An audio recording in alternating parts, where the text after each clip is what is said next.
La parole est à Monsieur Alain Marc, rapporteur de la commission des lois, pour 10 minutes, chers collègues.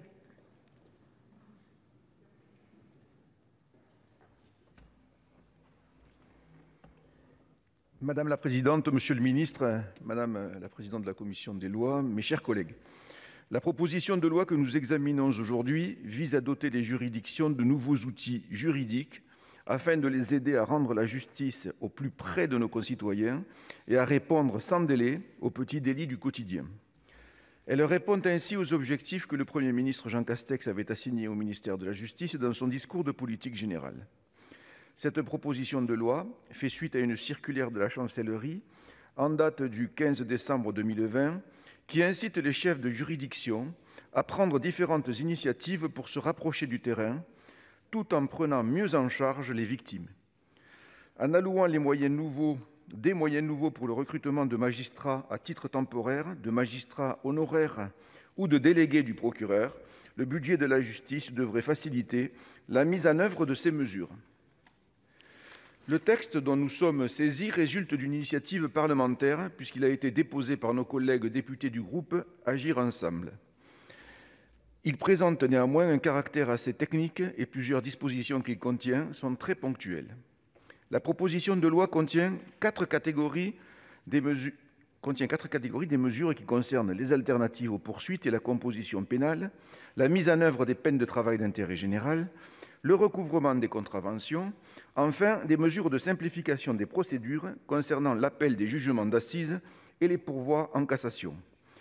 Sur le premier volet, relatif aux alternatives aux poursuites et à la composition pénale, je vous rappelle que ces deux procédures sont mises en œuvre par le parquet dans le but d'apporter une réponse pénale à des infractions de faible ou de moyenne gravité, sans passer par une juridiction de jugement et donc en évitant d'engorger les tribunaux. Elles représentent aujourd'hui une part considérable de l'activité des parquets, de l'ordre de 40%. La composition pénale est entourée d'un plus grand formalisme puisqu'elle est soumise, sauf exception, à la validation d'un juge du siège. La proposition de loi complète et précise la liste des mesures pouvant être mises en œuvre par le parquet. Concernant les alternatives aux poursuites, elle précise que l'auteur des faits pourra être amené à se dessaisir au profit de l'État de biens qui ont servi à commettre l'infraction ou qui en sont le produit. Elle introduit également des interdictions d'entrer en contact avec la victime ou avec des complices. Elle crée enfin, et c'est sans doute la mesure la plus innovante, une contribution citoyenne d'un montant maximal de 3 000 € que l'auteur des faits serait obligé de verser à une association d'aide aux victimes. La commission a été sensible à l'intérêt pédagogique de cette contribution.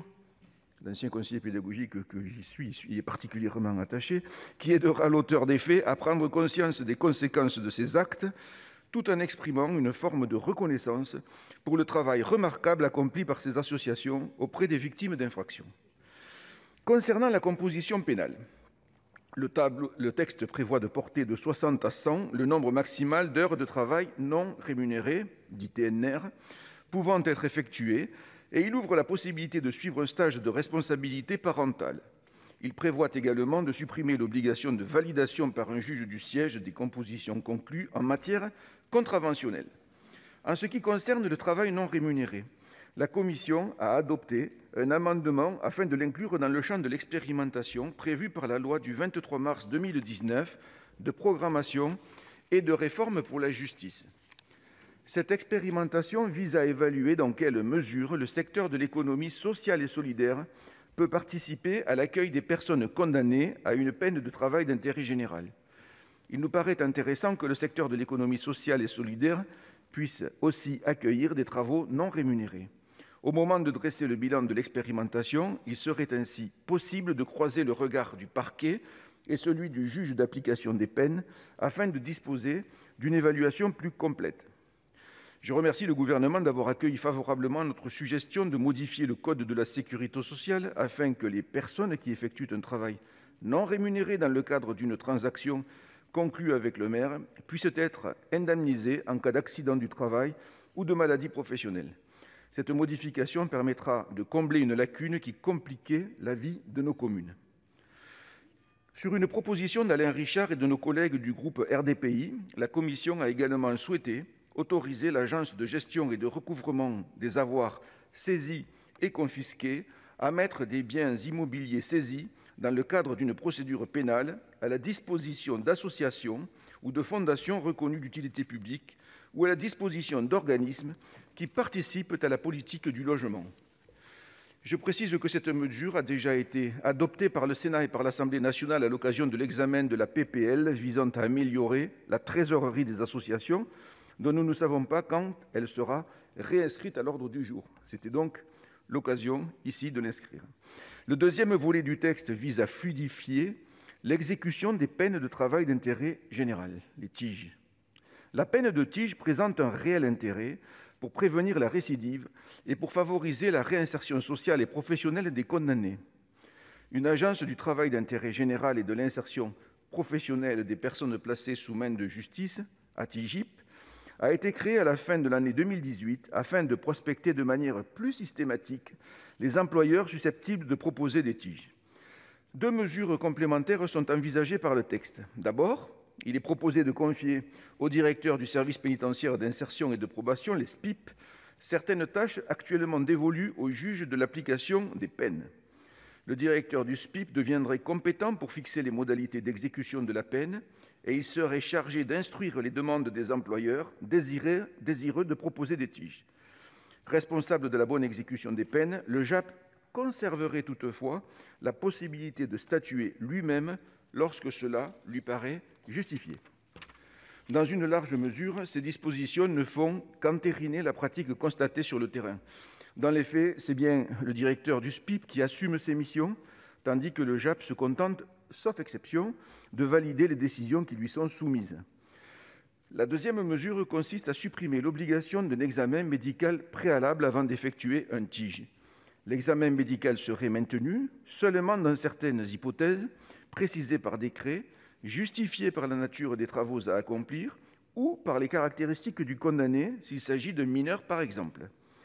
Sur ce volet du texte, la commission s'est surtout attachée à clarifier les interventions respectives du directeur du SPIP et du juge de l'application des peines.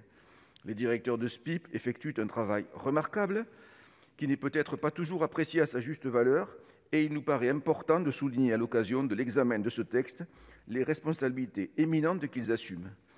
Le troisième volet du texte concerne les amendes forfaitaires, avec l'objectif d'en améliorer le taux de recouvrement.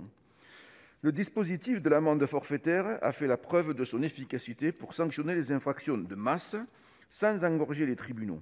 Il autorise une verbalisation immédiate et automatique de certaines infractions contraventionnelles, mais aussi de quelques infractions délictuelles, telles que la conduite sans permis, la conduite sans assurance et l'usage illicite de stupéfiants. Afin d'accélérer leur recouvrement, la loi a prévu que le montant de l'amende forfaitaire due au titre de certaines infractions routières pouvait être minoré si l'amende est réglée au moment de la constatation de l'infraction ou au plus tard dans un délai de 15 jours. Le contrevenant est ainsi incité financièrement à s'acquitter rapidement du montant de l'amende. Il est proposé d'élargir le mécanisme de l'amende forfaitaire minorée en l'appliquant aux contraventions de la 5e classe et en autorisant le pouvoir réglementaire à l'appliquer à d'autres catégories de contraventions. Une autre disposition, plus ponctuelle, vise à éviter que les auteurs de certaines infractions routières échappent à une sanction, et notamment à un retrait de points, parce que leur véhicule aurait été immatriculé par erreur sous le nom d'une personne morale. J'en arrive au dernier volet du texte qui s'inspire de suggestions formulées par la Cour de cassation dans son rapport annuel et qui présente un caractère assez technique. Il vise à simplifier le désistement de l'accusé ayant interjeté appel d'une décision de cour d'assises, à harmoniser le délai accordé aux demandeurs en cassation pour déposer un mémoire et à autoriser le président de la chambre criminelle de la Cour de cassation à désigner le magistrat chargé de rapporter une affaire après le dépôt des mémoires des avocats, de manière à ce qu'il soit plus facile de sélectionner le rapporteur le mieux à même de traiter le dossier. La commission a approuvé sans modification ces trois dispositions ponctuelles. Vous le voyez, mes chers collègues, ce texte cherche à parfaire des dispositifs existants qui sont déjà largement utilisés sur le terrain ou qui gagneraient à être développés. La commission des lois vous demande donc de l'approuver, tout en soulignant que d'autres mesures seront nécessaires pour faire vivre la promesse d'une justice de proximité, des mesures d'organisation bien sûr, mais aussi l'allocation de moyens adaptés pour maintenir sur l'ensemble de notre territoire, et notamment dans les territoires ruraux, des lieux de justice en nombre suffisant.